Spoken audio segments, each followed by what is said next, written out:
Hi everyone, welcome to the final installment of Sci-Fi September. We are finishing our monthly theme on Red Rising, which has become just about the most defining series of modern science fiction. The sixth book, Lightbringer, has only just come out in July this year, so the Red Rising trend is pretty high. I've got a lot I want to talk about today, so we're going to get straight into it, and we're going to see if this series is going to be right for you. Darrow lives underground on Mars. He lives in a society where people are sorted into color classes. Darrow is a red, he is of the laborer class, and he is working underground on Mars to terraform the planet to make it suitable for living. The Reds have terrible work and a high death toll, but they all know it will be worth it and humanity will remember their sacrifice. Until the day Darrow sees the surface of Mars and realizes it is already inhabited. Didn't you say this was some old warehouse? It's not! You son of a bitch! He realizes the horrible truth. The Reds are virtually slaves. In fact, all of the colors are kept in servitude to the ruling class of the Golds. Darrow is furious with the Golds for their tyranny over all of humankind. Then a terrorist organization approaches Darrow. They're known only as the Sons of Ares, and they offer Darrow an opportunity. They will surgically alter him to become a Gold and train him to fit in among Gold society. Darrow agrees and begins his journey to infiltrate the Golds and bleed the beast from within. A huge part of the world building of Red Rising and the story itself is based on the color class system. And I'll be honest, the first time I started reading it, I thought this is kind of basic. It reminded me of the factions from Divergent or the districts from the Hunger Games, nothing new. Yet this society is surprisingly clever and almost chilling in its accuracy. The society is based on this pyramid structure. Note that the Golds are on the very top and the Reds are at the very bottom. The society structure was originally created to help mankind move out into the outer planets, and yet it ended up taking over all of humanity. You see, being part of a color doesn't mean you just wear a badge or work a certain job or wear a uniform. It means you are a certain subspecies of human. Every color in society is the result of extensive genetic modification, artificial implants, and even bionic upgrades. Humanity has been so severely altered by science that they are no longer Homo sapien. What has science done? Let's look at the Golds. So they are the top of the food chain, but they're not at the top just because of tradition. Golds have physically improved bone density, muscular structure, and stronger organs. Most of them are over 2 meters tall, 6.5 feet. They physically loom over all other classes. They have cellular rejuvenation that can keep them alive for over 150 years, and they have increased cognitive capacity because of brain implants. They are stronger than Captain America and smarter than Tony Stark. Now that sounds pretty cool, right? And say you look at the Blues. So they are specifically bred to be the pilots of spacecraft and trained extensively in mathematics and physics. They are brilliant and almost like human supercomputers. That's pretty cool, right? Then we get the Obsidians, monsters bred only for war. Genetically altered to be super soldiers, yet also indoctrinated from birth to worship the Golds. Obsidians are the first to charge into battle and the first to die. They die in wave after wave in the Golds' personal wars. Reds are the laborers, modified to be more durable so they can work longer hours in harsher conditions. But they're also modified to have shorter life expectancy as a way to keep them under control. Yet everyone knows the Pinks have it worst. So Pinks were bred for beauty and schooled in the art of human behavior. See, on the surface, Pinks are meant to be charming and friendly, like the host of a TV show or a supermodel on a runway. In reality, everyone knows Pinks are virtually sex slaves. They serve the ruling class. They even have chips installed in them that cause them physical pain and headaches unless they are performing certain acts. It's a statistic in the books that Pinks have a higher rate of suicide than any other color. And here we have the heart of the matter. This society is a world that is utterly corrupt and deplorable. People are bred for slavery, hence the very real need for an uprising to fight back, rebel, or die trying. But I wanted to explain the realities of the color system straight up, so you know for a fact this is a great series, but it's also pretty dark. It is not for the faint of heart. There is a pretty strong content warning coming up for this one. So we have the Red Rising trilogy and the Iron Gold Quadrilogy, with a 7th and final book coming out shortly. I'll talk about Series 2 in just a second, but I'm just going to give you an intro to the first trilogy for now. So Book 1 is Darrow coming to understand the great truths about his world and the solar system, that Reds are slaves and that the Golds rule uncontested. So his plot in Book 1 is all about learning to infiltrate Gold society. Now this is a really good book and it had a lot of praise upon release, yet it's curious. Sorry if this is a little bit too much information. Book 1 has a huge portion of the story which is just Darrow and other Golds going to the academy or school where they learn how to fight and lead. And there's even a end of year assessment where they all get thrown into an arena and have to fight for dominance, Hunger Games style. The fight is several months long and takes up most of the second half of the book. Now, it's a little strange because it really did just feel like Hunger Games in space, but with more violence. Yes, more violence than the Hunger Games. Now, don't get me wrong, I really enjoyed reading Book 1, but at the time, I didn't think it was that original of an idea. It felt like Divergent crossed with the Hunger Games, and so it wasn't initially very impressive. And I think it's a shame because a lot of people read the series and have the same reaction to Book 1 and don't read past it. Yet every single fan of the series will tell you Book 1 is the weakest. And by weakest, it's like coming last place in the World's Strongest Man competition. It's not that weak. Still, Book 2, Golden Sun, is where the series really takes off. In Books 2 and 3, Darrow really begins his campaign of vengeance and hatred against the ruling empire. He makes allies with other Golds and other lower colours as well. Some believe in his cause, and others are just looking for a chance to become more powerful. Darrow has to rally them together and hope that they will follow him long enough for him to achieve his goals. There is betrayal from characters he thought he could trust, and there are surprise changes of heart from evil rulers who take a stand for freedom, and I'll talk about that more in the characters segment. The political and military power of the Golds is vast and by all accounts insurmountable, yet Darrow is determined to find a way to bring it all crashing down. But can he do it without getting his hands dirty? Will he become worse than the Golds? Let's talk about the technology. So my favorite thing in Red Rising is that there's more than one field of technology. Do you ever notice how in some sci-fi they only really use one field of science to explore? So here is a list of scientific fields that you could study at a university level today. And here is a list of technological fields of study. Yet often in sci-fi, the writer will go, robots! And ignore every other field and just focus on that one. When logically, if a story is set hundreds or even thousands of years in Earth's future, all of these fields would have seen huge advancement and new fields would have emerged. And that's what I like about Red Rising. We see biological and genetic enhancements on people and creatures. For example, some eccentric Golds have used cloning to bring to life carnivorous Pegasus. But your scientists were so preoccupied with whether or not they didn't stop to think if they should. We see advanced chemistry creating new metal alloys, and great feats of engineering in constructing mega warships. Social forms have been invented with the intention to breed conformity.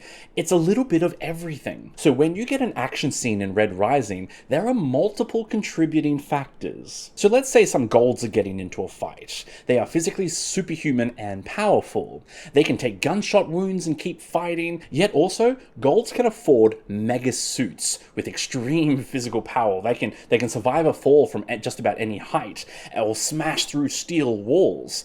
Many of these suits have very sophisticated machine guns on their wrist that can fire hundreds of bullets in a second and wipe out an enemy's troop. A single Gold warrior is a one-person army. And that's just person-to-person combat. If you go up into space, you see these warships that are decked out with enormous guns that can just shred enemy ships and even nuclear weapons. They are packing some serious power. By now you might be realizing something. This entire society is built on war and bloodshed. The further into the series you go, the more warfare you see. And damn, if you like war crimes, you should go to therapy, but also you'll love the series.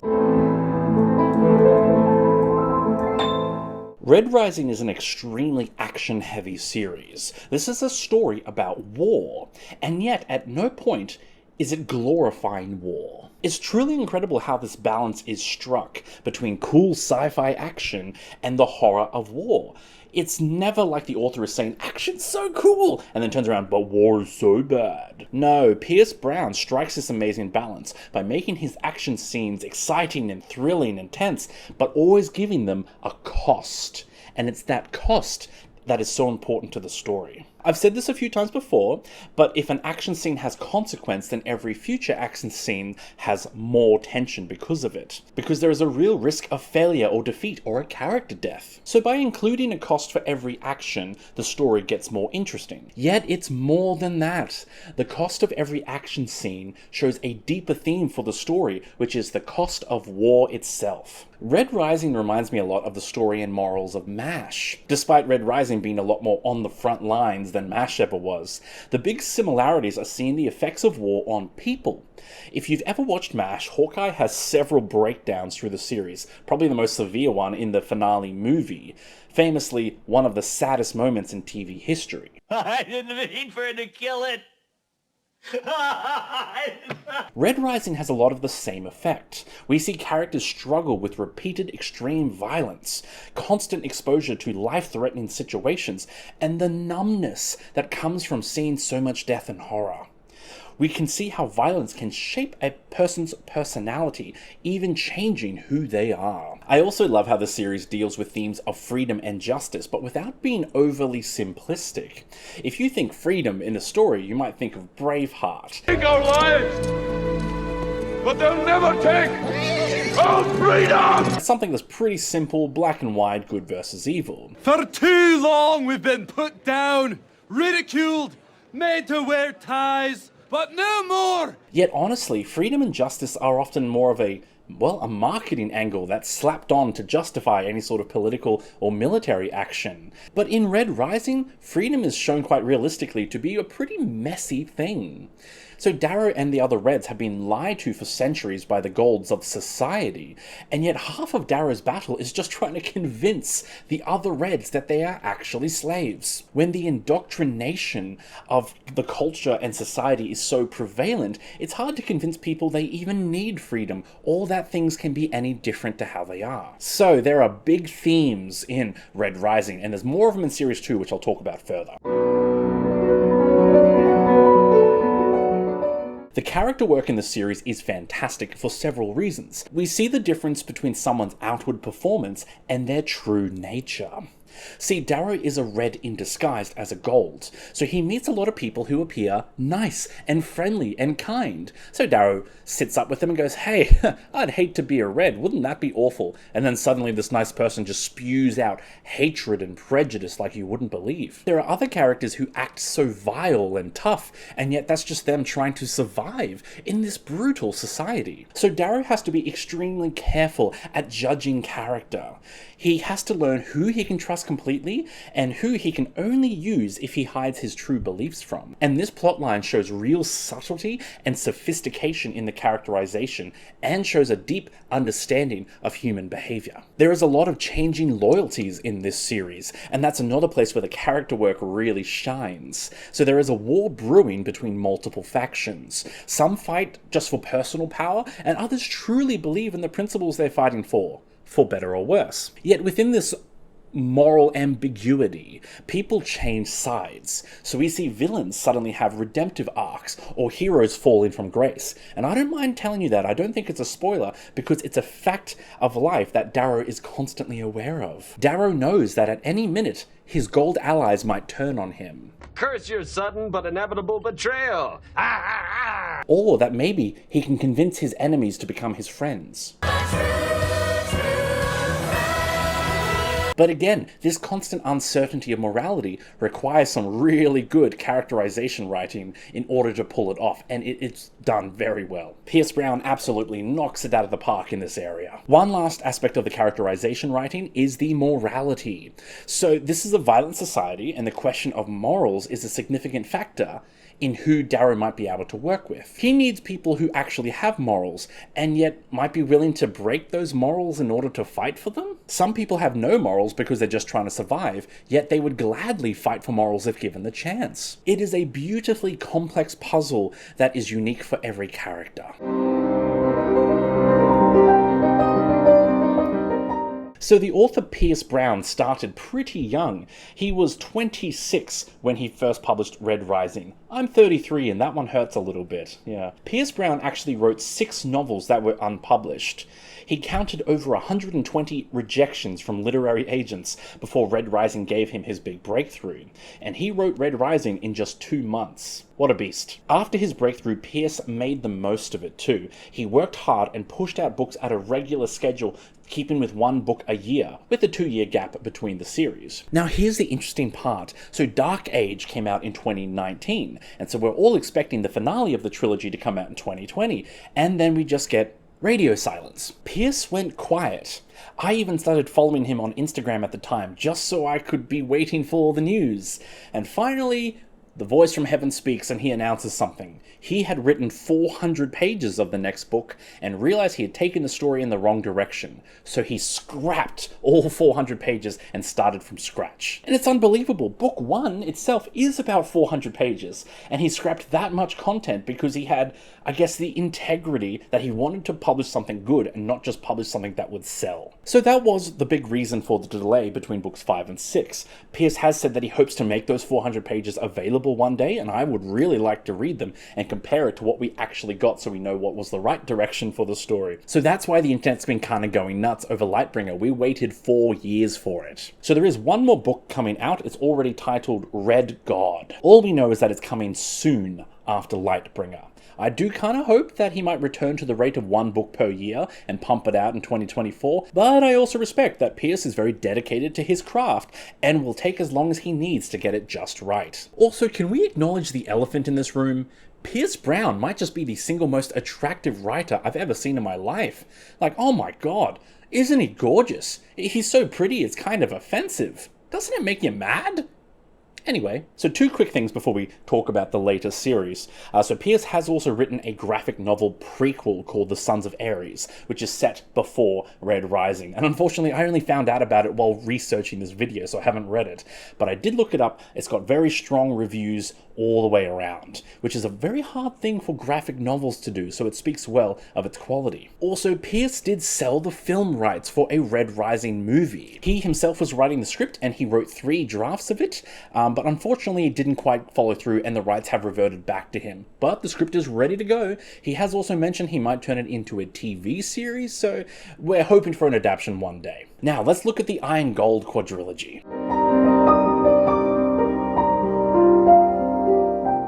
I've thought long and hard about how to pitch this one because I want to give you an idea of what to expect in Series 2, but I don't want to spoil the ending of Trilogy 1.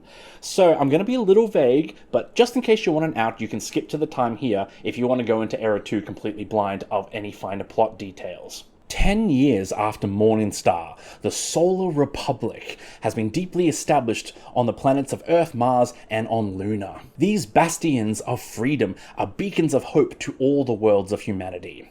Yet the golds of the core worlds remain, deeply entrenched on Venus and Mercury. The ruling gold, known as the Ash Lord, will not stop until he's reclaimed Earth for the Society or scorched it in his fall. There are remnants of the Society spread into the Outer Rim beyond the asteroid belt as well. Now, the Republic has a fragile peace with these golds, yet it's been 10 years of ongoing war and the Republic hasn't won, so the Outer Golds are kind of changing their opinion. After 10 years of war and death, many members of the Republic are starting to try to talk about peace. Yet Darrow knows there is no way to make peace with tyrannical fascists. But dare he defy his own Republic? After centuries of tyranny, humanity has this one chance for freedom, but will fear, suspicion, and cowardice cause them to let freedom slip through their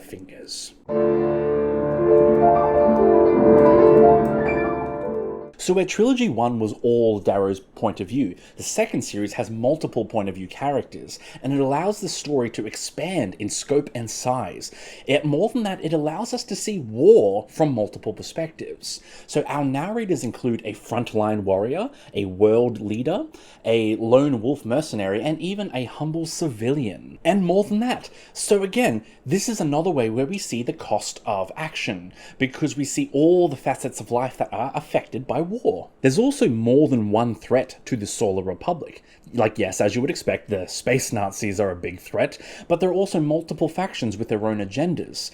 And I want to call them space pirates, but that makes them sound cool. They're more like a terrorist organization. So the war is very multifaceted here. Of particular note is the civilian plotline.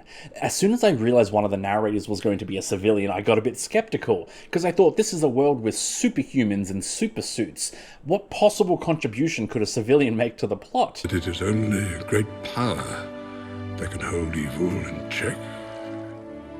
But that is not what I have found. Yet often this plot became my favourite of the series, because it was the most relatable. We all like to picture ourselves as Darrow in a super suit and with superpowers, but more often than not, we are just the little guy. We're just trying to make one small difference in our little patch of the universe. I found it is the small things, everyday deeds of ordinary folk, that keeps the darkness at bay. One final note here, and it's probably more academic than anything serious. I mentioned in my other videos that The Expanse is my favorite sci-fi series, and many people commented on that video saying that Red Rising was their favorite. And that's fine, like, good for you. They're both excellent series, and there's no wrong series to have as your favorite. Is there? But one reason why I prefer The Expanse is that there are multiple perspectives in Red Rising, but they're all kind of focused on warfare. Whereas The Expanse deals a lot more with space exploration, or scientific research, criminal activity, detective works, all sorts of aspects of life. I like that The Expanse explores multiple topics through the lens of sci-fi, where Red Rising does just primarily focus on warfare. And that's fine, warfare is a vast topic for storytelling. It would make 11 seasons of excellent TV. But I would say this aspect is the biggest difference between these two big series. Okay, damn, there are some heavy themes in this series. I'm not even sure where to begin because this is such a big segment. One big theme is the indoctrination. So every color is constantly taught the truths that the ruling class want them to believe. And it's not like propaganda, which as we all know is when an Englishman takes a long hard look at something. In Australia, we call it a sticky beak. Sorry. So propaganda is when the information is presented to you in a clever way, but it's just bombarding. Indoctrination is different. It is the next step, where it is specifically taught to you. Indoctrination is perverted education. It starts as a young age and works in schools, families, workplaces, and all aspects of life. Literally everywhere you go. It's also clever that in every color in Red Rising, they are all indoctrinated in different ways, depending on what role the Golds are prepping them for. We have the theme of how to be a good person in an evil society. How does one protect their family if being good could cost your family their lives? Should you ever just follow orders if it means surviving or helping someone else survive? When should you rise up? Another big theme is changing yourself. So Darrow is physically altered to be a Gold, and yet it's his personality alterations that are almost more extensive. He often refers it to having two lives. But even worse, he often has to fight pretty dirty to keep up with such evil and ruthless enemies. So how much should we compromise ourselves in the fight for freedom? However, I want to talk about the biggest theme of all, and this is a heavy one, but it's important. And it's probably my most significant tangent in one of my videos, but here goes. The villains in Red Rising are all fascists. They are literally Nazis in space. So here's a hard truth. Fascism is probably the greatest evil humankind has ever invented, and the most dangerous. And yet, most people couldn't recognize fascism if they had to. The term is all over the internet. Isn't that a popular word these days? And it's wildly used out of context. I don't think it means what you think it means. Nowadays, if you call someone a fascist on the internet, it just means you disagree with them. You fascist? Red Rising has one of the most realistic depictions of fascism I've ever seen outside of a World War II film.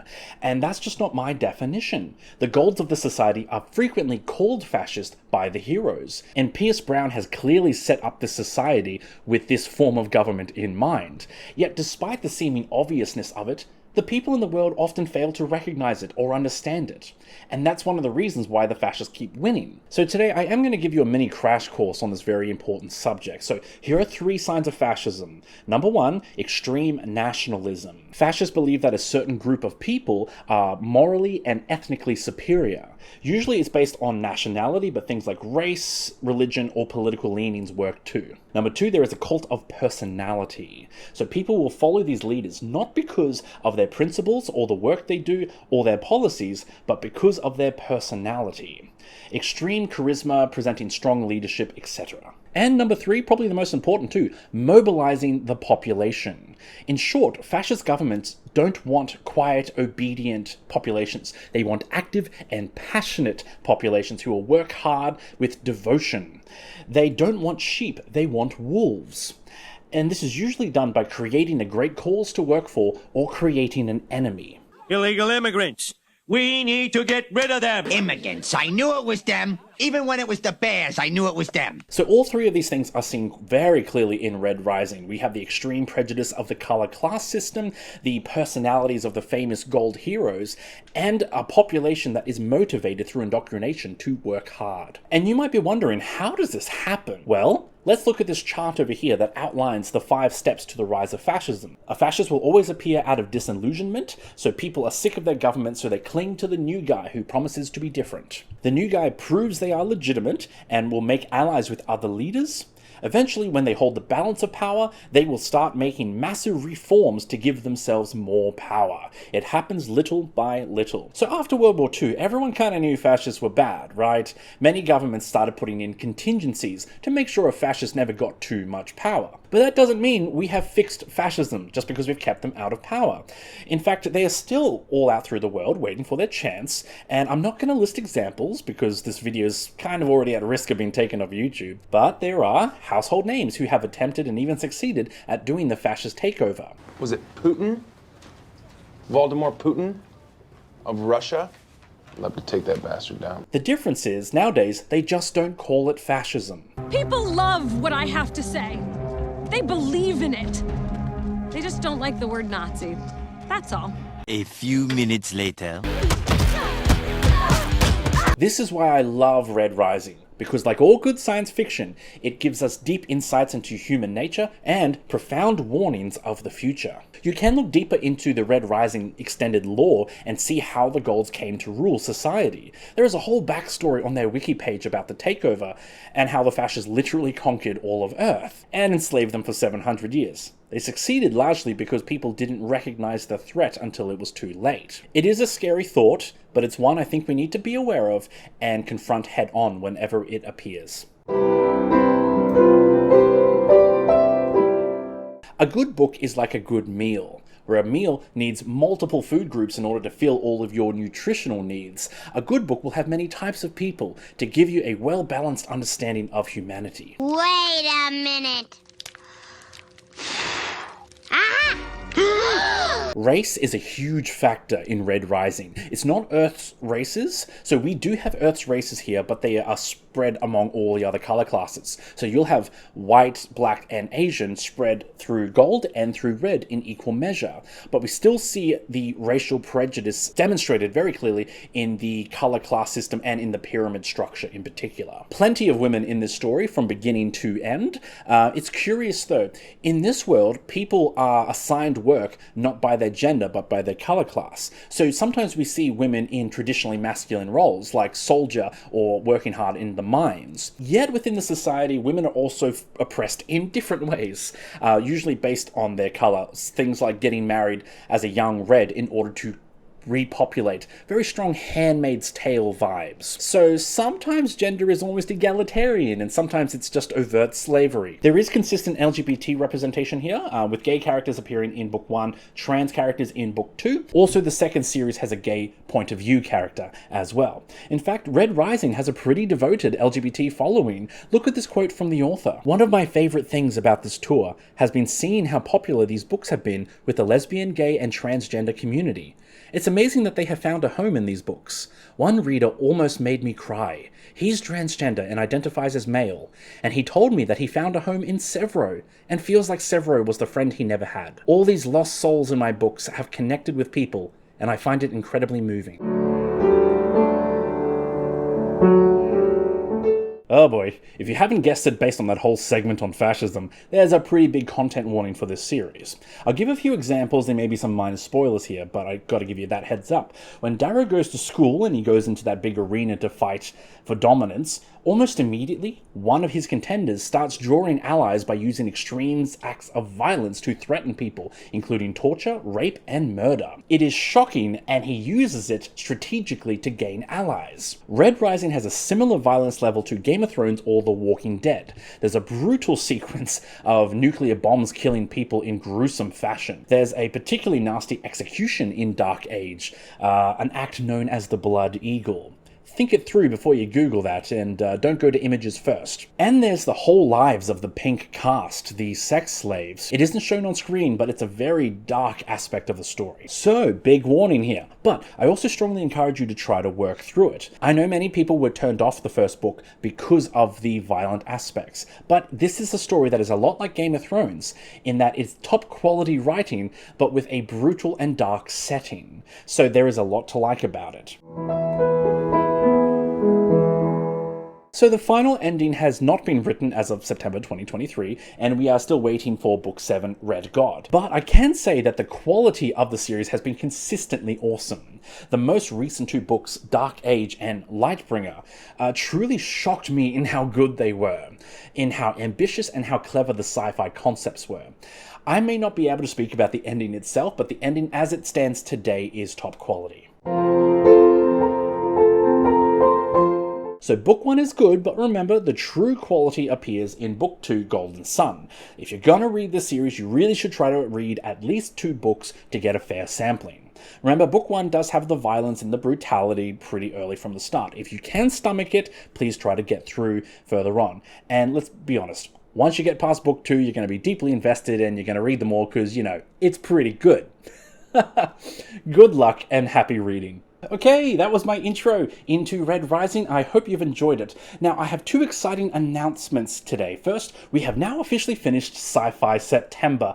Thank you all so much for joining me and for participating, and I've appreciated every single encouraging comment. Thank you all. We are moving on to Old School October next week. You guys have been voting on what series you want me to discuss. Next week, we are starting with Lord of the Rings, covering the main trilogy, and of course the extended Hobbit, Silmarillion, and all of these new books that have been coming out. Are they all worth reading? I'll give you an intro to them. Secondly, this video marks a special milestone. I have now made 20 long-form video essays for YouTube, introducing different books to help encourage reading. 20 videos, and that covers 195 books. Not bad for 6 months of work. I would like to get to 1,000 one day, but I'll have to read a bit more to get there.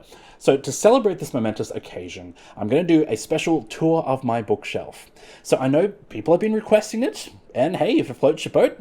So I'm going to give a specialized personal tour through my extended library and into my work office as well. You guys don't know this, but my work office is heavily themed as a Lord of the Rings room. My talented and generous wife, Kit, put it together for me as a birthday present one year, and it is my happy place. I'll be happy to share that with you as well. So that video will get posted whenever I figure out how to film it. So please subscribe and share this video if you want to convince a friend to read Red Rising. You can check out our shop and consider buying something to help support the channel. Make sure you tune in again next month for our monthly theme of Old School October. And thank you again so much for joining me on this journey so far. You are all beautiful, bold, and bodacious. I love you all. See you next time. Bye.